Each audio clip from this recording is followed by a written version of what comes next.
So get ready for a boardroom fight at Lyft. The activist investor Engine Capital nominated 2 director candidates at Lyft. They want these new directors in there. So these other directors now, probably including David Risher, trembling, scared. Let's hope they're pushing for some change, especially when it comes to safety. Hedge fund Engine Capital Management is gearing up for a boardroom fight at ride-hailing company Lyft and has nominated director candidates.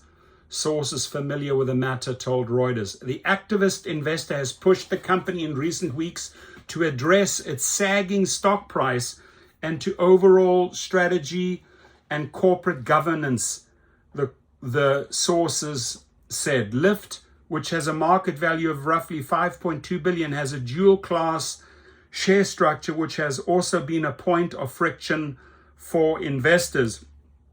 Engine nominated 2 director candidates to join the board, which currently has 10 members. Only 4 directors will stand for election at this year's annual meeting. This is very, very interesting, my friends. At the same time, I'm just looking at the stock price. Look at that, just free fall on Lyft. Free fall, $11.60. So Lyft has long been the far small competitor to Uber, which is valued at $159 billion, and which expanded abroad and into other services, including food delivery, while Lyft focused on the North American market. News of Engine's campaign boosted Lyft's stock price. That was just very, very temporarily until it got smashed this morning.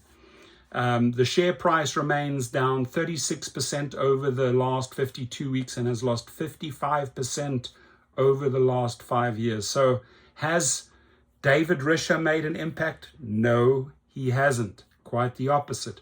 At the end of 2024, Engine owned less than 1% of Lyft, according to a regulatory filing. It is not clear how much the hedge fund currently owns. Lyft requires that anyone who wishes to nominate directors own at least a 1% stake.